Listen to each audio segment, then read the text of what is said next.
কংক্রিটের দেয়ালে বন্দী শহুরে শিশুর শৈশব, বাড়ছে প্রযুক্তি নির্ভরতা, নেতিবাচক প্রভাব ফেলছে মানসিক স্বাস্থ্যের উপর, বলছেন বিশেষজ্ঞরা। রাষ্ট্রীয় উদ্যোগের তাগিদ।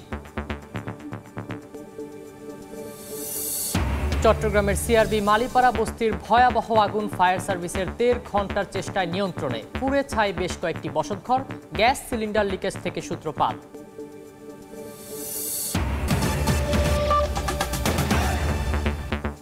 সময় সংবাদের সঙ্গে আছি আমি সাখাওয়াত হোসেন শাহ। শৈশব মানেই বন্ধুদের সঙ্গে দৌড়ঝাঁপ, হইচই, রঙিন দিনরাত। কিন্তু শহরের কংক্রিটের দেয়ালের ফাঁকে আটকে থাকা শিশুদের শৈশব যেন হারিয়ে যাচ্ছে নিঃসঙ্গতায়। খেলার মাঠের অভাব ও ব্যস্ত পারিবারিক জীবন শিশুকে গড়ে তুলেছে একা, নিঃসঙ্গ ও আবেগশূন্য মানুষ হিসেবে, যার অনেকটাই ব্যতিক্রম গ্রামের শিশুদের ক্ষেত্রে। গ্রামের চেয়ে শহরের শিশুরা হচ্ছে অতিরিক্ত প্রযুক্তি নির্ভর, যা শিশুদের মানসিক স্বাস্থ্যের উপর ফেলছে নেতিবাচক প্রভাব। সমাজবিজ্ঞানীরা বলছেন, শিশুদের জন্য প্রয়োজনীয় খেলার মাঠ নিশ্চিত করার পাশাপাশি প্রয়োজন রাষ্ট্রীয়ভাবে নিরাপত্তা নিশ্চিত করা।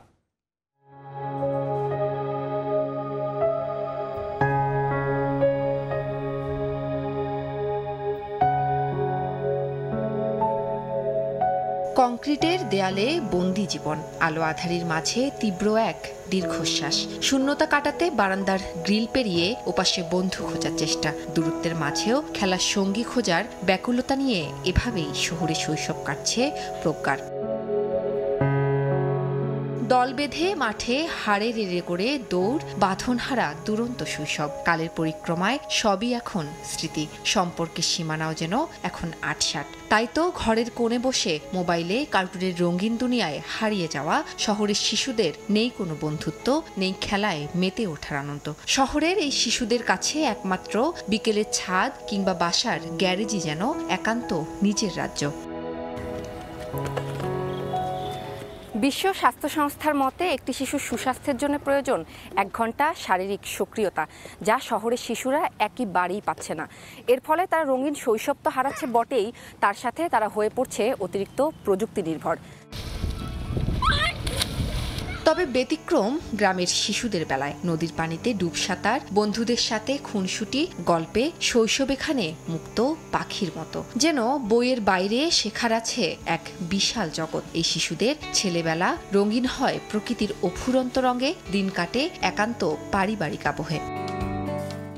গবেষণা বলছে, শহরের শিশুরা ঘরের বাইরে খেলার সুযোগ পায় দিনে গড়ে ১ থেকে ২ ঘন্টা, যেখানে গ্রামের শিশুরা পায় ৪ থেকে ৫ ঘন্টা। এছাড়াও ২০২২ সালে প্রকাশিত এক গবেষণা অনুসারে দেশের স্কুলগামী কিশোর কিশোরীদের ৭৩.৫% মাঝেই রয়েছে মানসিক চাপজনিত লক্ষণ, যার মধ্যে গ্রামীণ কিশোর কিশোরীদের মধ্যে চাপ দেখা যায় সবচেয়ে কম, যা প্রায় ৩২%।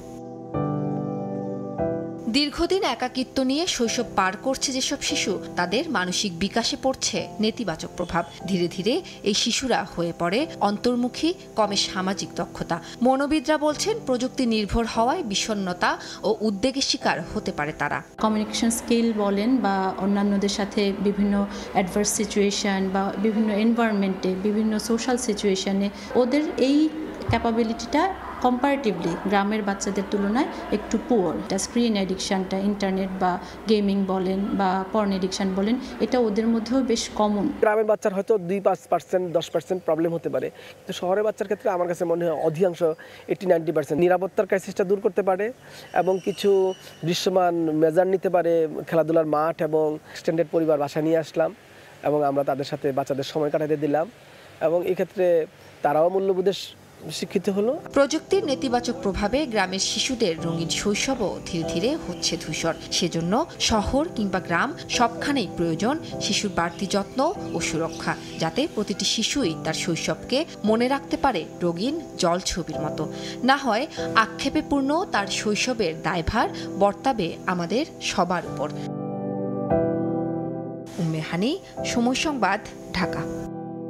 খুলনা প্রকৌশল ও প্রযুক্তি বিশ্ববিদ্যালয়ের সিন্ডিকেট সভায় গত 18 ফেব্রুয়ারি ক্যাম্পাসের সংঘর্ষের ঘটনায় জড়িত থাকার অভিযোগে 37 শিক্ষার্থীকে সাময়িক বহিষ্কারের সিদ্ধান্ত নেওয়া হয়েছে। এদিকে হল খুলে দেওয়ার দাবিতে দ্বিতীয় দিনের মতো ক্যাম্পাসে বিক্ষোভ কর্মসূচি পালন করেন শিক্ষার্থীরা। সোমবার সন্ধ্যার পরে ক্যাম্পাসে বিক্ষোভ মিছিল করেন শতাধিক শিক্ষার্থী।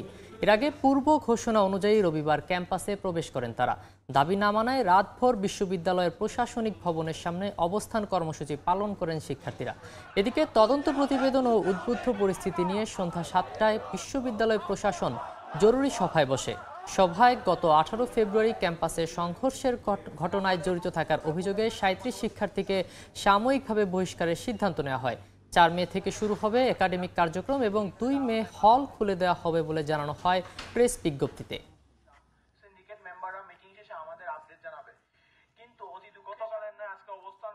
মাছের প্রজনন বেড়ে ওঠা নিশ্চিত করতে প্রথমবারের মতো ভারতের সঙ্গে মিল রেখে বঙ্গোপসাগরে মাছ ধরার উপর 58 দিনের নিষেধাজ্ঞা শুরু হয়েছে মধ্যরাত থেকে। এই নিষেধাজ্ঞায় কর্মহীন হয়ে পড়েছেন ভোলা ও পটুয়াখালীর সমুদ্রগামী জেলেরা। পরিবার পরিজন নিয়ে চরম দুশ্চিন্তায় তারা। নিষেধাজ্ঞাকালীন জেল জরিমানা এড়াতে ইতিমধ্যে সাগর থেকে ঘাটে ফিরে এসেছে অধিকাংশ ফিশিং ট্রলার। জেলেরা জানান, জাটকা সংরক্ষণের জন্য মার্চ এপ্রিল 2 মাস মেঘনা ও তেঁতুলিয়ায় নিষেধাজ্ঞা চলছে।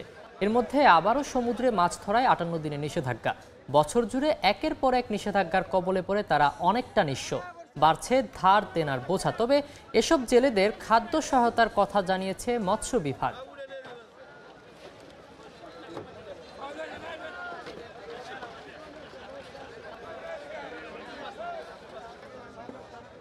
ডলারের বিনিময় হার পুরোপুরি বাজারের উপর ছেড়ে দিতে আবারও চাপ দিচ্ছে IMF।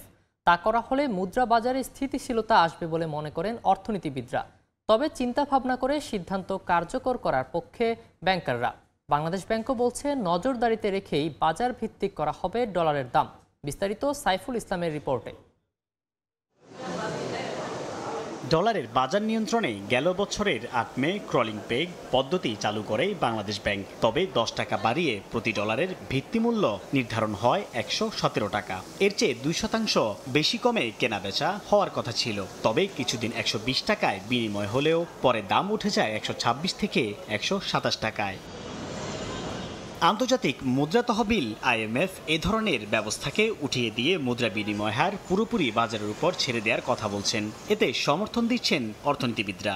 IMF এর যেটা পরামর্শ ছিল যে পরীক্ষামূলকভাবে প্রথমে আপনারা ছেড়ে দিতে পারেন, তারপর যদি দেখেন যে এরপরে ভলাটিলিটি অনেক বেড়ে গেছে আবার ক্রলিং পেগে ফিরে আসতে হবে, যে বাজারকে আরও ক্লোজলি মনিটর করবে, আরও কন্ট্রোল ব্যবস্থা নিতে পারেন। যে অন্তত পরীক্ষামূলকভাবে ছাড়ার সময় তো এটাই। ডলারের বাজার পুরোপুরি স্থিতিশীল হয়নি উল্লেখ করে ব্যাংক কর্মকর্তারা বলছেন, চিন্তা ভাবনা করেই বাজারের উপর ছেড়ে দেয়া উচিত হবে। ইন্টারব্যাংকটা যেদিন আমরা বুঝতে পারবো পুরোপুরি অ্যাক্টিভ হয়ে গেছে, যেদিন আমরা দেখতে পাবো যে মার্কেট ডিপেন্ডেন্সি রেমিটেন্স থেকে ইন্টারব্যাংকের উপর সবচেয়ে বেশি, এটা আমরা 22-এর আগে দেখতে পেয়েছি। ওই রকমটা হতে পারলে হয়তো আমরা বুঝতে পারতাম যে this is the time.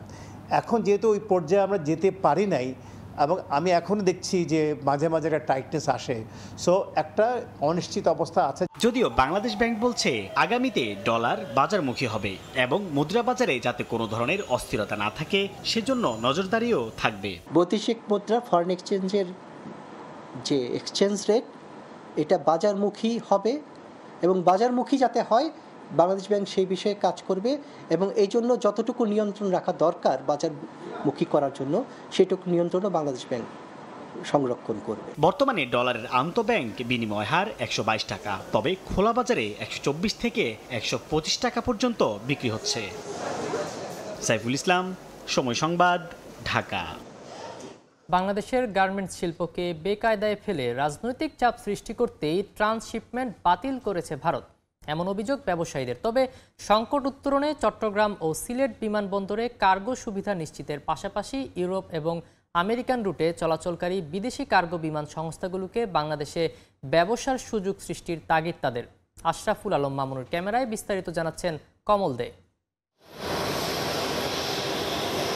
Garments ব্যবসায়ীদের তথ্য অনুযায়ী বাংলাদেশ থেকে ভারতের বিমানবন্দর হয়ে যুক্তরাষ্ট্রের লস অ্যাঞ্জেলেসে প্রতি কেজি পণ্য পাঠাতে খরচ হয় $3.10, তবে সময় লাগে 10 থেকে 12 দিন। তার বিপরীতে সরাসরি ঢাকা থেকে বিমানে করে পণ্য পাঠাতে $4.65 থেকে $5.20 খরচ হয়, কিন্তু সময় কমে আসে 6 থেকে 8 দিনে। এখন আমাদের সরকারের উচিত ইন্ডিয়ার উপর ডিপেন্ডেন্ট না হয়ে আমাদের বিমানবন্দরগুলোকে সক্ষম করা এবং বিদেশি এয়ারলাইন্সগুলিকে বাংলাদেশে যেন সহজে আসতে পারে, স্বল্প মূল্যে মাল নিতে পারে, সেদিকে নজর দেওয়া। জাহাজে পণ্য পাঠানোর ক্ষেত্রে যাবতীয় খরচ বিদেশি বায়ার প্রতিষ্ঠান বহন করলো, বিমানে পাঠানোর ভাড়া গার্মেন্টস মালিকদেরকেই পরিশোধ করতে হয়। কিছুটা কম খরচে এয়ার শিপমেন্ট করতে গত 3 বছরের বেশি সময় বাংলাদেশি গার্মেন্টস ব্যবসায়ীরা ভারতকে বেছে নিয়েছিল, কিন্তু ভারতের ট্রান্সশিপমেন্ট বাতিলের সিদ্ধান্ত কিছুটা সংকটে ফেলেছে বাংলাদেশের ব্যবসায়ীদের। তবে তা অনেকটা সাময়িক বলে মত তাদের। র ম্যাটেরিয়ালসটা ইম্পোর্ট করে যে লিড টাইমটাতে আমরা এক্সপোর্ট করতে হয়, টাইম আমরা কভার করতে পারি না। টাইমিংয়ের ক্ষেত্রে গিয়ে অলমোস্ট কার্গো কিন্তু আমাদের এয়ার করতে হয়। ট্রান্সশিপমেন্ট বাতিলের ক্ষেত্রে ভারতের এই সিদ্ধান্তকে রাজনৈতিক বলে মনে করছেন তারা। হঠাৎ করে কোনো জিনিস এভাবে বাতিল করার কোনো নিয়ম নাই। সঠিক সময় মাল যাওয়া, অন্য রুট আমাদের সিলেকশন করা, এটার জন্য আমাদের জন্য একটা বিব্রতকর একটা পরিস্থিতি হয়েছে। ভারতের এই সিদ্ধান্ত বাংলাদেশের সক্ষমতা বাড়ানোর সুযোগ হিসেবে দেখছেন ব্যবসায়ীরা। বাংলাদেশ থেকে যদি আমরা ইউরোপের যে কোনো একটি ফ্রি কান্ট্রি যেমন হল্যান্ডে একটি সরাসরি কার্গো ফ্লাইট চালু করি, এছাড়া ইউএসের সাথেও যদি ক্যাথে প্যাসিফিক বা সিঙ্গাপুর এয়ারলাইন্সের মাধ্যমে আমরা ডিরেক্ট কার্গো সার্ভিস চালু করি, তাহলে আমার মনে হয় না এটা খুব বেশি সমস্যার সম্মুখীন হব। চলতি অর্থ বছরের 8 মাসে 26.79 বিলিয়ন এবং 2023-24 অর্থ বছরে 36.15 বিলিয়ন মার্কিন ডলার গার্মেন্টস পণ্য রপ্তানি করেছে বাংলাদেশ। এর মধ্যে 2024 সালের জানুয়ারি থেকে 2025 সালের মার্চ পর্যন্ত 15 মাসে ভারতের ট্রান্সশিপমেন্ট সুবিধা নিয়ে রপ্তানি হয়েছে মাত্র 5,640 কোটি টাকা মূল্যের 35,000 মেট্রিক টন পণ্য। গত 4 দশকে বাংলাদেশের তৈরি পোশাক খাত এর চেয়ে বড় চ্যালেঞ্জ এবং সংকট মোকাবেলা করে এসেছে। তাই গার্মেন্টস ব্যবসায়ীরা আশা করছেন বিকল্প রূপ তৈরি করা গেলে এই সংকট সহসাই কাটানো যাবে। চট্টগ্রামের বায়েজিদ শিল্পাঞ্চল থেকে কমল দে, সময় সংবাদ। আলু সংরক্ষণে কৃষকদের খরচ কমাতে রংপুর বিভাগের 8 জেলায় কৃষি বিপণন অধিদপ্তর নির্মাণ করেছে 391টি অহিমায়িত আলু সংরক্ষণ মডেল ঘর। এসব ঘরে বিপণন দলের 10 সদস্য 4 মাস পর্যন্ত আলু রাখতে পারবেন। এতে প্রতি কেজি আলুতে সংরক্ষণ ব্যয় কমবে 10 টাকা। তবে অধিকাংশ ক্ষেত্রেই দলের সভাপতি সহ গুটি কয়েক সদস্যের দখলেই থাকছে সরকারি বরাদ্দের এসব ঘর। এছাড়াও কৃষকরা জানান, ঘরে একই সঙ্গে আলু রাখলে রয়েছে নানা বিড়ম্বনাও। গবেষকদের মতে কৃষকদের সুবিধার কথা বিবেচনায় রেখে মডেল ঘর নির্মাণে গুরুত্ব দিতে হবে। শাকিল মাহমুদের ক্যামেরায় নাজমুল ইসলাম নিশাতের রিপোর্ট। চাষি পর্যায়ে আলু সংরক্ষণে খরচ কমাতে 2021 সালে অহিমায়িত আলু সংরক্ষণ মডেল ঘর নির্মাণে একটি প্রকল্প নেয় কৃষি বিপণন অধিদপ্তর। এক একটি ঘরের আলু ধারণ ক্ষমতা 30 টন, নির্মাণ ব্যয় 2.5 লাখ টাকা। 10 সদস্যের কৃষি বিপণন দল এই ঘরে আলু রাখতে পারবে। কৃষি বিপণন অধিদপ্তর জানায়, এতে করে কৃষকদের সংরক্ষণ ব্যয় কমছে কেজিতে 10 টাকা এবং মডেল ঘরে সকল সদস্যের সমান অংশীদারিত্ব রয়েছে। 10 জন কৃষক নিজেদের মধ্যে ভাগাভাগি করে আলু রাখতে পারেন। সেক্ষেত্রে হচ্ছে তাদের কাছে আমরা চুক্তিপত্র নিয়েছি 300 টন আলু রাখতে পারে। এই 30,000 কেজি আলু যদি কৃষক কোল্ড স্টোরেজে রাখতো, তাহলে কোল্ড স্টোরেজের ভাড়া, যাতায়াত খরচ এবং বস্তা খরচ মিলে 10 টাকার উপরে পড়ে। তবে মাঠ ঘুরে দেখা গেল ভিন্ন চিত্র। রংপুরের 3 নম্বর পায়রাবন্দ ইউনিয়নের সদরপুরে এই অহিমায়িত আলু সংরক্ষণ মডেল ঘরটিতে বিপণন দলের সভাপতি আবুল হাসানাত একাই আলু সংরক্ষণ করে রেখেছেন। তিনি তা স্বীকারও করেন। জানান, জায়গা সংকটের কারণে অন্যরা আলু রাখেনি। একটা কৃষক তো 7-8 একর আলু করে, আমাকে তো আরে না, কেমনে রাখবে ওরা। আর রংপুর সিটি কর্পোরেশনের আজিজুল্লাহ মুন্সিপাড়ার এই ঘরের সভাপতি দাবি করলেন, এখানে 3 জনের আলু সংরক্ষিত রয়েছে। এখানে আলু আছে 3 জনের। ওই খুঁটিটা থেকে ওখানে একটু চট দিয়ে পার্টিশন করা আছে এবং ওখানে সানশাইন জাতের একটা আলু আছে, ওই ওনার ওইটা ওখানে।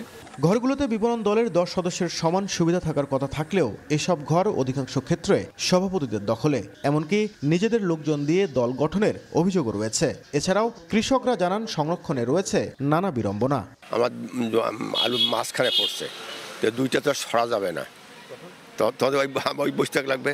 আপনি যতদিন বিক্রি করেন অতদিন আমাকে থাকতে হবে। এই যে একসঙ্গে রাখার ঝুঁকি তো এটাই তো সমস্যা। কিন্তু সরকার ওইভাবে দিয়েছে, এখন কি করবেন? গবেষকদের মতে কৃষকদের কথা বিবেচনায় রেখে প্রকল্পের পেছনে অর্থ ব্যয়ে গুরুত্ব দিতে হবে। এই মডেল ঘরটি আসলে আরও পরীক্ষা নিরীক্ষা করে নির্মাণ করা উচিত ছিল। 10 জন খামারি আলু রাখবে, সেই 10 জন খামারি আলু রাখার জন্য ঘরটি যথেষ্ট নয়। এই সমিতির সভাপতি দেখা যাচ্ছে যে সবগুলো আলু তারা সেখানে রাখছে। এজন্য কৃষি বিপণন অধিদপ্তরকে এই বিষয়টা খেয়াল রাখা উচিত ছিল। 2021 সালে নেয়া এই প্রকল্পটি শেষ হবে চলতি বছরের জুনে। তবে প্রকল্পটি বাড়ানোর পরিকল্পনা রয়েছে বলে জানায় কৃষি বিপণন অধিদপ্তর। নাজমুল ইসলাম নিশাত, সময় সংবাদ, রংপুর। 2 বছরের বেশি সময় ধরে চিকিৎসক শূন্য গাইবান্ধা মা ও শিশু কল্যাণ কেন্দ্র। এতে চরম ভোগান্তিতে পড়ছেন চিকিৎসা নিতে আসা প্রসূতি ও শিশুরা।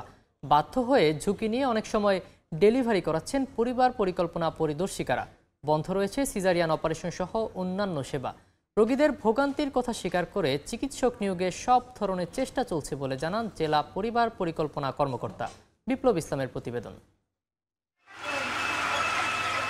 বিনামূল্যে প্রসূতি ও শিশুদের চিকিৎসা, নরমাল ডেলিভারি ও সিজারিয়ান অপারেশনের জন্য জেলার নিম্ন আয়ের মানুষের একমাত্র ভরসা স্থল গাইবান্ধা মা ও শিশু কল্যাণ কেন্দ্র। সর্বোচ্চ প্রসূতি সেবায় ভূমিকা রাখায় দেশসেরা হয়ে একাধিকবার জাতীয় পুরস্কার অর্জন করে স্বাস্থ্য কেন্দ্রটি।